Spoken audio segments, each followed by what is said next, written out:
India Hindu രാഷ്ട്രമാകുമോ? ഇപ്പം നേരത്തെ ഇതുമായിട്ട് ബന്ധപ്പെട്ട് പല ഡിബേറ്റുകളുണ്ടായിരുന്നു. സംഘ് പരിവാറും RSSും ഇതുമായിട്ട് ബന്ധപ്പെട്ട് പല ക്യാമ്പയിൻ വേൾഡ് വൈഡ് നടത്തിയിട്ടുണ്ട്. അയോധ്യ ടെമ്പിളുമായി ബന്ധപ്പെട്ടു അതിനുശേഷവും പിന്നെ ഗ്ലോബലായിട്ടുള്ള ഈ 9/11 ശേഷം, അതായത് ഇസ്ലാമിക ഈ ടെറർ അതുമായി ബന്ധപ്പെട്ടും ഇതിനെപ്പറ്റി ഇന്ത്യയിൽ ഡിബേറ്റ് ഉണ്ടായിട്ടുണ്ട്. നമ്മൾ നോക്കുവാണെങ്കിൽ മനസ്സിലാകുന്നത് ഈ ഡിബേറ്റുകളിലൊക്കെ ഈ ഹിന്ദു രാഷ്ട്ര എന്ന് പറഞ്ഞ് ഹിന്ദു ഫിലോസഫി അതിന് കൂടുതൽ പ്രാധാന്യം കൊടുക്കണം. അതേപോലെ ഇന്ത്യയുടെ പ്രിയാമ്പിളിലുള്ള ഭരണഘടനയിലുള്ള മതേതരത്വം, അതേപോലെ സോഷ്യലിസം എടുത്ത് കളയണം. നിങ്ങൾക്കറിയാം, അടുത്ത സമയത്താണ്, അതായത് ഓപ്പറേഷൻ സിന്ദൂറിന് ശേഷം ഇന്ത്യൻ പാർലമെൻറ്റ് തുടങ്ങുന്നതിന് മുമ്പ്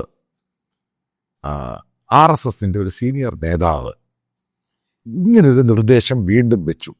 അതായത് പ്രിയാമ്പിളിൽ നിന്നും ഭരണഘടനയിൽ നിന്നും മതേതരത്വം, അതേപോലെ തന്നെ സെക്യുലർ അതേപോലെ തന്നെ സോഷ്യലിസം എടുത്തു മാറ്റണം. അതുമായിട്ട് ബന്ധപ്പെട്ട് തന്നെയാണ് ഞാൻ ഈ വീഡിയോയിൽ പറയാൻ ഉദ്ദേശിക്കുന്നത്. തുടർന്ന് നിങ്ങൾക്കറിയാം, പാർലമെന്റ് ഡിബേറ്റ് ഉണ്ടായി. ഈ 2 നേഷൻ തിയറി, അതായത് ഇന്ത്യ പാകിസ്ഥാൻ തിയറിയുമായി ബന്ധപ്പെട്ടും ഇന്ത്യൻ പാർലമെന്റിലെ അമിത്ഷാ സംഭവം പറയുന്നു. അതിനുശേഷം മറ്റുള്ള പാർലമെന്റേറിയൻസ് ആ ഡിബേറ്റിൽ പങ്കെടുത്ത് ഈ ആരാണ് 2 നേഷൻ തിയറി, അതായത് ഇന്ത്യയും പാകിസ്ഥാനും രണ്ടായ തിയറി കൊണ്ടുവന്നത്, അതിന് കാരണക്കാരനാരാണ്? V R സവേർക്കർ. അയാളുടെ പേരും പുസ്തകവും സംഭവങ്ങളും ഓരോന്നായിട്ട് എടുത്തിട്ട് അങ്ങ് അലക്കി. അതായത് കോൺഗ്രസ് പാർട്ടി അല്ല, അതായത് സ്വാതന്ത്ര്യ സമര നേതൃത്വം കൊടുത്ത് ഇന്ത്യൻ നാഷണൽ കോൺഗ്രസ് അല്ല ഇതിനെപ്പറ്റി ആദ്യം പറയുന്നത്. ആദ്യം ഇത് സംഭവങ്ങൾ ഉണ്ടാകുന്നത് ഡൽഹി എന്ന് പറയുന്ന ക്യാപിറ്റൽ സിറ്റി. ഞാൻ പറഞ്ഞുതരും ഇതിൻ്റെ സംഭവങ്ങൾ. അപ്പം ഡൽഹി ക്യാപിറ്റൽ സിറ്റിയാണ് ഇന്ത്യയുടെ സിറ്റി. ഒരുപെട്ട എല്ലാ സിറ്റികളിലും മുസ്ലിം കമ്മ്യൂണിറ്റിയുള്ളവരുടെ എണ്ണം കൂടുതലാണ്. കാരണം അത് ഇന്ത്യ ഭരിച്ചത് വലിയൊരു സമയക്കാലം ഈ പറയുന്ന മുഗൾ രാജവംശമായിരുന്നു. ഒത്തിരി പേര് കൺവേർട്ടായി. അപ്പം ഡൽഹി എന്ന് പറയുന്നൊരു ക്യാപിറ്റൽ സിറ്റി ഉണ്ടാവുകയും അപ്പം അവിടെ ഇത്രമാത്രം മുസ്ലിം കമ്മ്യൂണിറ്റിയിലുള്ളവർ വരികയും ചെയ്യുമ്പോൾ, അപ്പോൾ ഏറ്റവും നല്ലത് മുസ്ലിം കമ്മ്യൂണിറ്റിക്ക് മറ്റൊരു രാജ്യം, ഹിന്ദുക്കൾക്ക് വേറൊരു രാജ്യം. ഇങ്ങനെയാണ് ഈ സംഭവം തുടങ്ങിയത്. പിന്നെ അതുമായിട്ട് ബന്ധപ്പെട്ട് ന്യൂഡൽഹി ഡിസൈൻ ചെയ്യുന്നത് പോലും ഈ പറയുന്ന മുസ്ലിം കമ്മ്യൂണിറ്റിയെ, അതായത് ഓൾഡ് ഡൽഹി ഭാഗത്ത് ഏറ്റവും കൂടുതൽ മുസ്ലിം കമ്മ്യൂണിറ്റിയാണ്, അവരെ മാറ്റിവെക്കാൻ വേണ്ടിയാണ് ബ്രിട്ടീഷുകാരൻ പോലും മുസ്ലിം കമ്മ്യൂണിറ്റി ഒഴിവാക്കി ന്യൂഡൽഹി എന്ന് പറയുന്ന സിറ്റിയും ഇതൊക്കെ ഡിസൈൻ ചെയ്യുന്നത്. അതായത് ഇതാണ് അതിൻ്റെ പുറകിലുള്ള സത്യം. അപ്പം ഞാൻ പഴയ ഹിസ്റ്ററിയിലോട്ടൊന്നും പോകുന്നില്ല, പുതിയ രീതിയിലോട്ട് വരാൻ. അതായത് ഇപ്പോഴത്തെ ഡിബേറ്റ്. ഇപ്പോൾ നമ്മളതിൻ്റെ പ്രധാനപ്പെട്ട ഒരു പോയിന്റ് എന്ന് പറയുന്നത്, സുപ്രധാനമായ പോയിന്റ്, എന്ന് ഇന്ത്യയുടെ ഭരണഘടനയിൽ നിന്നും മതേതരത്വവും അതേപോലെ സോഷ്യലിസവും ഇല്ലാതാക്കാൻ ശ്രമിക്കുന്നുവോ, ഞാൻ പറയുന്നത് ഇംപ്ലിമെന്റ് ചെയ്യാൻ ശ്രമിക്കുന്നുവോ, അന്ന് ഇന്ത്യ 3 or 4 ആയിട്ടങ്ങ് പിളരും. ഞാൻ 100% തുറന്നങ്ങ് പറയാം ഈ സംഭവം. അപ്പം നിങ്ങൾ ചോദിക്കും, അതെങ്ങനെ ഉണ്ടാകുന്നത്? സിമ്പിൾ ചോദ്യമോ? നിങ്ങൾ മനസ്സിലാക്കേണ്ട ചില പോയിന്റുകളുണ്ട്. അതായത് കഴിഞ്ഞ 2 വർഷം കൊണ്ടാണ് BJP ഗവൺമെൻറ് ഹിന്ദി എന്ന് പറഞ്ഞ ഭാഷയ്ക്ക് പ്രാധാന്യം കൊടുത്ത് അത് സ്കൂൾ എഡ്യൂക്കേഷൻ അങ്ങനെ സംഭവത്തിലൊക്കെ കയറ്റിവിടണം. വലിയ ക്യാമ്പയിനുകൾ തമിഴ്നാട്ടുമായിട്ട് ഉടക്കുണ്ടാകുന്നു. അതിനുശേഷം മഹാരാഷ്ട്ര, അവിടെയുള്ള മറാഠികളുമായിട്ട് ഉടക്കുണ്ടാകുന്നു. പിന്നീട് അത് കർണാടകയിലാകുന്നു, പലയിടത്താകുന്നു. പെട്ടെന്ന് ഗവൺമെൻറ് അത് വിഡ്രോ ചെയ്യും. ആ ഒരു ഡിബേറ്റേ വേണ്ട അത് പറഞ്ഞു. കാരണം ഗവൺമെൻറ്റിന് കൃത്യമായിട്ട് പിടികിട്ടി, ഇങ്ങനൊരു ഡിബേറ്റും പ്രശ്നവും പോയി കഴിഞ്ഞാൽ ഈ പറയുന്ന സ്റ്റേറ്റുകളിലൊക്കെ ജോലി ചെയ്യുന്ന ഹിന്ദി സ്പീക്കിംഗ് മാർവാടികളാണെങ്കിൽ ഗുജറാത്തികളാണ്. വേറൊരു കാര്യം ഞാൻ നിങ്ങളോട് പറയാം, പ്രധാനപ്പെട്ടൊരു കാര്യം പറയാം. ഇതൊക്കെ ഉണ്ടായത് അടുത്ത സമയത്താണ്. ഇതിന് ശരിക്കും പ്രാധാന്യമുണ്ട്. കഴിഞ്ഞിടയ്ക്ക് തെലങ്കാനയിൽ, അതായത് ഹൈദരാബാദിൽ, അവിടെ ഈ മാർവാഡീസും ഗുജറാത്തികളുമാണ് അവിടെ ബിസിനസ് കമ്മ്യൂണിറ്റി ഏറ്റവും കൂടുതൽ. പക്ഷേ ഈ തെലുങ്ക് കമ്മ്യൂണിറ്റി ഉണ്ട്. ഒരു വണ്ടിയുടെ പാർക്കിങ്ങുമായി ബന്ധപ്പെട്ട് അവിടെ ഈ പാർക്കിംഗ് വേറൊരു ബൈക്കിംഗ് കണ്ട് വന്ന് ഈ വണ്ടിയായിട്ട് എങ്ങനെ ഇടിക്കുകയും കണ്ട് ചെയ്തു. ഈ പ്രശ്നം പറയും ഇത് ചെയ്ത മാർവാടി ഗുജറാത്തിയാണ്. ഇറങ്ങി വന്ന് ഈ പറയുന്ന ദളിതായിരുന്നു മറ്റേ വണ്ടി ഓടിച്ചിരുന്നത്, 2 വീലർ. അയാളുടെ ജാതിയൊക്കെ പറഞ്ഞ് വളരെ മോശമായിട്ട്, അതായത് കഴിഞ്ഞ 10-100 വർഷം കൊണ്ടൊക്കെ ഈ ഹൈദരാബാദിന്, അല്ലെ 50 വർഷം കൊണ്ട് ഹൈദരാബാദിലൊക്കെ കച്ചവടവും ബിസിനസ്സും നടത്തുന്നവരാണ് ഈ ഗുജറാത്തി, മാർവാടി, ഈ രാജസ്ഥാനി എന്നൊക്കെ പറയുന്ന ആൾക്ക്, സിന്ധി കമ്മ്യൂണിറ്റി എല്ലാവരും കൂടെ ചേർന്ന്. ഇതോടൊക്കങ്ങ് പ്രശ്നമായിട്ട് ഉണ്ടായ അടുത്ത സംഭവം നിങ്ങൾ കണ്ടോ? ഹൈദരാബാദിലൊരു ക്യാമ്പയിൻ അങ്ങ് തുടങ്ങി. ദളിത് കമ്മ്യൂണിറ്റി, അവിടെയുള്ള തെലുങ്കന്മാരെല്ലാം കൂടെ ചേർന്ന് Gujaratis go back, Marwadis go back, Sindhi go back. അവരുടെ കടയടച്ച് 2 ദിവസം ഉണ്ടായ സംഭവമായത്. ഗോ ബാക്ക് ഇത് ഡയറക്റ്റ് മോദിക്ക് കൊടുക്കുന്ന മെസ്സേജാണ്. കാരണം ഇവരൊക്കെ ഇവരൊക്കെ തെലുങ്കൊക്കെ ഹിന്ദിയാണ് സംസാരിക്കുന്നത്. നിങ്ങൾ മനസ്സിലാക്കേണ്ടത്, ഈ ലാംഗ്വേജ് എന്ന് പറയുന്ന പ്രശ്നം തന്നെ ഇത്രയും ഇഷ്യൂ ആണ് ഇന്ത്യയിൽ. പ്രത്യേകിച്ച് തമിഴ്നാട് എന്ന് പറയുന്ന അവിടുത്തെ ഈ ഹിന്ദി ലാംഗ്വേജ് എന്ന് പറയുന്ന ടോപ്പിക്ക്, പണ്ട് കോൺഗ്രസ് ഭരിച്ചിരുന്നവർ ഹിന്ദി അവിടെ കൊണ്ടുവരാൻ ശ്രമിച്ചപ്പോഴാണ് കോൺഗ്രസ് എന്ന പാർട്ടി തമിഴ്നാട്ടിൽ നിന്ന് ഇല്ലാതായി പോയത്. പിന്നെ അവിടെ ഇവിടെയൊക്കെയുള്ള പാർട്ടി, ഇപ്പം അതിനുശേഷമാണ് ദ്രാവിഡ കഴകം സംഭവം കയറി വരുന്നത്. അതായത് ഭാഷയാണ് അവിടുത്തെ ഇഷ്യൂ. എന്തുകൊണ്ടാണ് തമിഴ്നാട് ഈ ഹിന്ദി ഭാഷയോട് ഇത്ര പ്രശ്നം ഉണ്ടാക്കുന്നത്? ഈ ബേസിക്കലി ദ്രാവിഡിയൻസ് എന്ന് പറയുന്നത് കറുത്ത അവരുടെ സ്കിൻ ടോൺ എന്ന് പറയുന്നത് ഡസ്കിയാണ്. ഈ ഹിന്ദി സ്പീക്കിംഗ് എന്ന് പറയുന്നത് ഫെയർ ആണ്. ഞാൻ ഈ പറയുന്ന ഫെയർ എന്ന് പറയുന്നത് ഈ പറയുന്ന വെസ്റ്റേൺ കൺട്രീസിലെ ഫെയർ അല്ല, ഇന്ത്യൻ ഫെയർ എന്ന് വേണമെങ്കിൽ പറയാം. ഈ തൊലി വെളുപ്പ് തന്നെ വലിയ പ്രശ്നമാണ്. വെളുത്തതും കറുത്തതും തൊലി എന്ന് പറയുന്നത് ഇത് വലിയ ഇഷ്യൂ ആണ്. കറുത്ത ആൾക്കാർ ബേസിക്കലി ഹിന്ദിക്കാർ പറയുന്നത് മദ്രാസി എന്നാണ്. തൊലിയുടെ കാര്യം അവനറിയത്തില്ല, ഇവൻ മദ്രാസിയാണോ, കേരളയാണോ, തെലുങ്കനാണോ, കന്നഡക്കാരനൊന്നും അറിയത്തില്ല. ഇതാണ് അതിൻ്റെ അകത്ത് ഇഷ്യൂ എന്ന് പറയുന്നതാണ്. വളരെ സെൻസിറ്റീവ് ഇഷ്യൂ ആയത്. അപ്പം ആ ഒരു സന്ദർഭം നിൽക്കുമ്പോൾ ഇതേപോലെ ഭരണഘടനയ്ക്കകത്ത് അത് മാറ്റിയിട്ട് ഹിന്ദു രാഷ്ട്രവും അതേപോലെ സോഷ്യലിസവും കൊണ്ടുവരാൻ ശ്രമിക്കുകയും, നിങ്ങൾ വിചാരിക്കുന്നുണ്ട് ഇന്ത്യ എന്ന് പറഞ്ഞ മഹാരാജ്യം ഒരുമിച്ച് നിൽക്കുക, അതിനുശേഷം നിൽക്കുകയില്ല. അതിന് ഒത്തിരി കാരണങ്ങളുണ്ട്, ഒറ്റ കാരണമൊന്നുമല്ല. ഈ സൗത്ത് ഇന്ത്യ എന്ന് പറയുന്നത്, പ്രത്യേകിച്ച് ഇൻക്ലൂഡിങ് കർണാടക, അവരൊരു കാരണവശാലും ഹിന്ദിയാണെങ്കിൽ ഈ പറയുന്ന ഹിന്ദു പാർട്ടിയാണ് BJP എന്ന് കർണാടകയിൽ എല്ലാവർക്കും അറിയാം. പക്ഷെ അവരുടെ രീതി കന്നഡിക കിന്നഡിക എന്നും പറഞ്ഞുകൊണ്ട് നാടിൻ്റെ മക്കളെന്നും പറഞ്ഞു, മണ്ണിൻ്റെ മക്കളെന്ന് പറഞ്ഞ് നിൽക്കുന്നവരാണ്. അവരൊരു കാരണവശാലും ഹിന്ദി മേൽക്കോയ്മ അംഗീകരിച്ചു കൊടുക്കുകയില്ല. ഈ ഹിന്ദി ഈ പറയുന്ന നോർത്ത് ഇന്ത്യയുടെയും ഗുജറാത്തി അവരുടെ ഒരു സംഭവം അവർ അംഗീകരിച്ചു കൊടുക്കത്തില്ല. അവരൊക്കെ അംഗീകരിച്ചു കൊടുത്തിരുന്നെങ്കിൽ തമിഴ്നാട്ടിലൊക്കെ എന്നേ വലിയ രീതിയിൽ RSS ഉണ്ടായിപ്പോയേനെ, അവിടെ ഹിന്ദു മുന്നണി ഉണ്ടായിപ്പോയേനെ. അതേപോലെ തന്നെ മഹാരാഷ്ട്രയിലെ ഈ ബാൽ ഠാക്കറയുടെ ഒക്കെ കാലം കഴിഞ്ഞു. ഇപ്പോഴവരുടെ മക്കളും മറ്റുള്ളവരും ഒക്കെ ഏതെങ്കിലും രീതിയിൽ BJPയെ നശിപ്പിക്കണം, സ്റ്റേറ്റിൽ നശിപ്പിക്കണം എന്ന് പറഞ്ഞ് നടക്കുക. അവരേത് ഇഷ്യൂ കിട്ടിയാലും മറാഠി ഇഷ്യൂ ആയിട്ടങ്ങ് മാറ്റും. പിന്നീട് മനസ്സിലാക്കേണ്ട മറ്റൊരു പോയിന്റ് ഉണ്ട്, പ്രധാനപ്പെട്ടൊരു പോയിന്റ്. ഈ സ്റ്റേറ്റുകളിലൊക്കെയുള്ള ദളിത് കമ്മ്യൂണിറ്റി എന്ന് പറയുന്ന മാക്സിമം അവർ കൺവേർട്ടഡ് ആണ്, അവർ ക്രിസ്ത്യൻസ് ആണ് അധികവും, വലിയൊരു ശതമാനം. ഇതൊക്കെ ക്രിപ്റ്റോ ക്രിസ്ത്യൻസ് ആണ്, ഇൻക്ലൂഡിങ് മഹാരാഷ്ട്ര പോലും.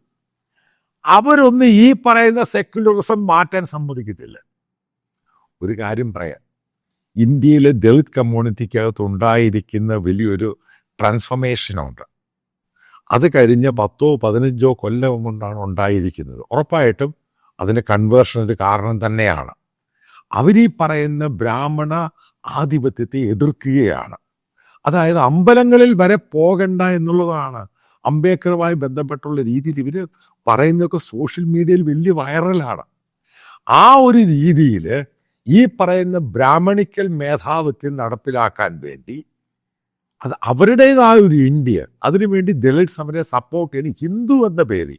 പക്ഷേ ഒരു കാരണവശാലും ഇന്ത്യയിലെ അപ്പർ കാസ്റ്റ് അവർ ഹിന്ദുവായിട്ട് കണക്കാക്കുന്നില്ല. അത് വോട്ട് പിടിക്കാനുള്ള തന്ത്രവും പരിപാടിയുടെ ഒക്കെ ഭാഗമായിട്ടാണ്. പക്ഷേ ഇതിനെതിരെ RSS പല മൂവ്മെൻ്റൊക്കെ ഉണ്ടായിട്ടുണ്ട്. പക്ഷേ ഇതൊക്കെ നടക്കാത്ത കാര്യം, കാരണം അപ്പർ കാസ്റ്റോട് സംബന്ധിച്ച് കൊടുക്കുന്നില്ല. അപ്പം അതൊക്കെ ഇവിടെ നിൽക്കട്ടെ. നമ്മൾ ഈ ടോപ്പിക്കിലോട്ട് വരാം. എന്തുകൊണ്ടാണ് ഞാൻ പറഞ്ഞത് ഇത് ഇത് ഇത് തട്ടിമാറി ഇന്ത്യ ഡിവൈഡായി പോകുമെന്ന് പറഞ്ഞ് തമിഴ്നാട് കൂടെ നിൽക്കത്തില്ല, ആന്ധ്ര കൂടെ നിൽക്കത്തില്ല. കാരണം ഇവിടൊക്കെ ഉള്ള ദളിത് കമ്മ്യൂണിറ്റി ഭയങ്കര ശക്തമാണ്. അതാണ് ഈ പറയുന്ന തെലുങ്കാനയിൽ, ഹൈദരാബാദിൽ ഈ മാർവാടിക്കെതിരെ പ്രശ്നമുണ്ടാക്കിയത് അവിടെ കൺവേർട്ടഡ് ക്രിസ്ത്യൻസ് ആണ്. അവരാണ് ശക്തമായി പ്രതികരിച്ചത്. ഇവർക്ക് അടിയൊക്കെ കിട്ടി, ഒത്തിരി ഷോപ്പുകൾ ഇവരടി ദൂരെ കളഞ്ഞു.